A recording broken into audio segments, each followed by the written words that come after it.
എന്നെ ഇപ്പം ആൾക്കാർ പിടിക്കുന്നതിൽ ഏറ്റവും കൂടുതൽ എൻക്വയറി വരുന്ന വേറൊരു കാര്യം എന്ന് വെച്ചാൽ കാർപോർച്ചിൻ്റെ സ്ഥാനം.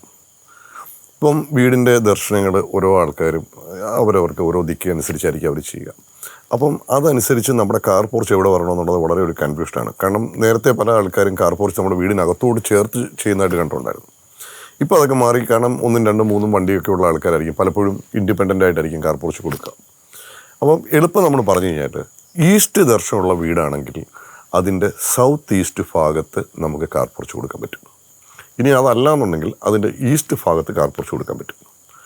സൗത്തിലോട്ട് ദർശനമുള്ള വീടാണെന്നുണ്ടെങ്കിൽ അതിൻ്റെ സൗത്ത് ഈസ്റ്റ് ഭാഗത്തായിട്ട് നമുക്ക് കാർ പോർച്ച് കൊടുക്കാൻ പറ്റും. ഒരു കാരണവശാലും തെക്ക് പടിഞ്ഞാറ് ഭാഗത്ത് കാർ പോർച്ച് വരാൻ പാടില്ല. അതുപോലെ ഇപ്പം സൗത്തിലോട്ട് ദർശനമുള്ള വീടാണെന്നുണ്ടെങ്കിൽ അതിൻ്റെ സൗത്ത് ഈസ്റ്റ് ഭാഗത്ത് കാർ പോർച്ച് ചെയ്യാൻ അവർക്ക് സ്പേസ് ഇല്ല എന്നുണ്ടെങ്കിൽ അവർക്ക് സൗത്തിൽ വേണമെങ്കിലും ചെയ്യാം. അതുപോലെ പടിഞ്ഞാറോട്ട് ദർശനമുള്ള വീടാണെന്നുണ്ടെങ്കിൽ അതിൻ്റെ വടക്ക് പടിഞ്ഞാറ് ഭാഗത്ത് കാർ പോർച്ച് നല്ലതാണ്. ഇനി വടക്ക് പടിഞ്ഞാറ് ഭാഗത്ത് അവർക്ക് ചെയ്യാൻ പറ്റുന്നില്ല എന്നുണ്ടെങ്കിൽ പടിഞ്ഞാറ് ഭാഗത്ത് ചെയ്യാം. പക്ഷേ ഒരു കാരണവശാലും തെക്ക് പടിഞ്ഞാറ് ഭാഗത്ത് ചെയ്യാൻ പാടില്ല.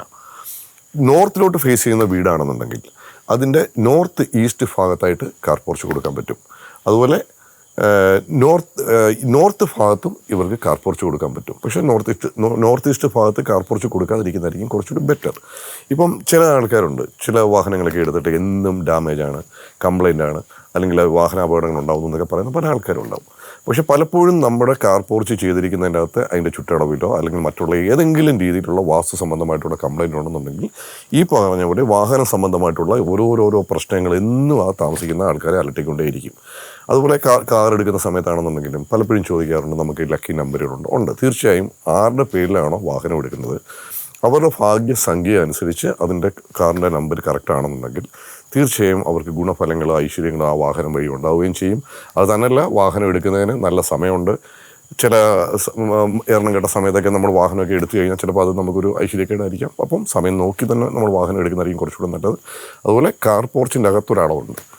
നമ്മുടെ കാർ പോർച്ച് എത്ര നീളം വേണം, എത്ര വീതി വേണം, അതിന് കൃത്യമായിട്ടൊരു കണക്ക് നമ്മൾ ചെയ്ത് കഴിയുമ്പോൾ അതിനകത്ത് നമ്മളിപ്പം ആദ്യം ചിലപ്പോൾ നമ്മുടെ ഒരു സാമ്പത്തിക സ്ഥിതി അനുസരിച്ച് നമ്മൾ ചെറിയൊരു വാഹനമായിരിക്കും വാങ്ങിക്കുക. പക്ഷേ ആ ചെറിയ വാഹനം വാങ്ങിച്ചു കഴിഞ്ഞ് അതിൽ നിന്ന് വളർന്ന് വലിയ വലിയ വാഹനങ്ങൾ വാങ്ങിക്കണമെങ്കിൽ കാർ പോർച്ചിൻ്റെ സ്ഥാനം, കാർ പോർച്ചിൻ്റെ ചുറ്റളവ്, കാർ പോർച്ചിൻ്റെ എനർജി ഇതെല്ലാം കറക്റ്റ് ആയിരിക്കണം. എങ്കിൽ മാത്രമേ അതിൻ്റെ ഗുണഫലങ്ങൾ നമുക്ക് ഉണ്ടാവുകയുള്ളൂ. അപ്പോൾ ഈ ഒരു കാര്യം ശ്രദ്ധിച്ചിട്ട് മുന്നോട്ട് പോകും.